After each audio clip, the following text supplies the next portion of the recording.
मसीह खुदावंद के जलाली और कुद्दूस नाम में आप सबको सलाम अर्ज़ करता हूँ। आज मैं आपको एक खूबसूरत बात बताना चाहता हूँ। वो बात ये है कि आप आने वाली नस्लों के लिए क्या छोड़ते हैं। मेरा मतलब ईमान की विरासत, ईमान का विरसा क्या छोड़ते हैं। हम जब बाइबल मुक़द्दस को पढ़ते हैं या तारीख़ को पढ़ते हैं, बहुत सी अमारात हैं, बहुत से दरियाओं के ऊपर, नहरों के ऊपर पुल बने हुए हैं, बहुत सी स्कूल हैं, बहुत से कॉलेजेस हैं, बहुत से चर्चेज़ हैं। बाद चर्चेज़ के ऊपर लिखा होता है फलां मेमोरियल चर्च। मिशन हॉस्पिटल के अंदर एक चैपल है साहिवाल में, तो उसके ऊपर लिखा है एस्टर मेमोरियल चर्च चैपल। वो जो मेमोरियल चैपल है वो एस्टर उस खातून के नाम किया गया है जिसने बहुत बड़ी कुर्बानी दी और ईमान का विरसा हमारे लिए छोड़ा है। वो विरासत हमारे लिए छोड़ी है कि उसने मसीह की खातिर अपनी जान दे दी थी। इसी तरह से हम इस बात के ऊपर सोचें कि हम अपने आने वाली नस्ल के लिए क्या छोड़ते हैं। मेरे अज़ीज़ों, हमें याद रखना चाहिए जो कुछ हम करते हैं ये आने वाली नस्ल को नहीं करना पड़ेगा।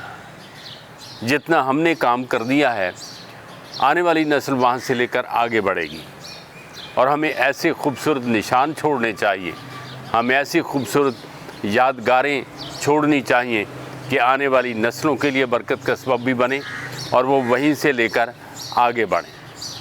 मैं एक बादशाह की बात आपको बताता हूँ। एक बादशाह घोड़े पर बैठा वो विज़िट कर रहा था, अपने इलाके में चला गया, वो किसानों की खबर लेने के लिए चला गया। और जब वो लंबा दूर निकल गया, आगे पहाड़ी सिलसिला शुरू होता था। जब पहाड़ी सिलसिले के पास वो पहुंचता है तो एक बूढ़े बुज़ुर्ग आदमी को देखता है जो पहाड़ी को काट रहा था।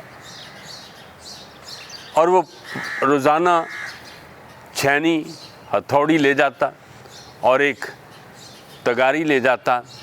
वो वहाँ से पत्थरों को काटता और काट कर वो तगारी को भरता और फिर दूसरी जगह पर वो फेंक देता था। बादशाह ने देखा कि एक बुज़ुर्ग आदमी है, वो पत्थरों को काट रहा है, पहाड़ को काट रहा है।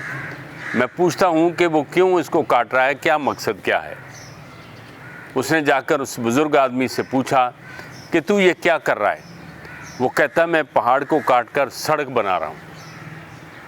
उसने कहा कि इतना बड़ा पहाड़ है, क्या तू यहाँ से सड़क बना सकता है। उसने कहा बिल्कुल नहीं। तो फिर कहता तू इतना काम क्यों करता है इस बुढ़ापे की उम्र में, कितने साल हुए तुझे लगे हुए। उसने कहा कि मैं जवानी से शुरू हुआ था और अब मैंने इतना हिस्सा काट दिया है। उसने कहा तो फिर अब तेरी उम्र कितनी बाकी होगी, अब तू मर जाएगा, फिर रह जाएगा सिलसिला। उसने कहा बादशाह आपकी उम्र दराज हो, मैंने जितना हिस्सा काट दिया है इससे आगे आने वाली नस्लों को काटना नहीं पड़ेगा। तो मेरे अज़ीज़ों, याद रखें कि जो हम काम करते हैं, जो हमने कर दिया है, अगर ये काम जानदार और शानदार है और अगर इस काम में, मसीह के बशारत के काम में, अगर हमने आने वाली नस्लों के लिए कुछ छोड़ दिया है तो वो विरासत होगी और वहीं से आने वाली नस्लें लेकर आगे बढ़ेंगी। खुदावंद आपको ऐसा ही करने की तौफीक दे कि जो काम करते हैं उसको बड़ी जांफशानी के साथ खुदा का काम जानकर कीजिए, ताकि आने वाली नस्लें वहाँ से लेकर आगे बढ़ें और तालीम में, सेहत में, तामीरात में, कारीगरियों में जो कुछ भी करते हैं उसको खुदावंद के नाम करके कीजिए, ताकि आने वाली नस्लों के लिए एक प्लेटफॉर्म बने, आने वाली नस्लों के लिए एक जगह बन जाए जहाँ से वो अपने काम को, खुदावंद के काम को लेकर आगे बढ़ें और वो हमारी तरफ से उनके लिए एक यादगार बन जाए। खुदावंद आप सबको बरकत दे। आमीन।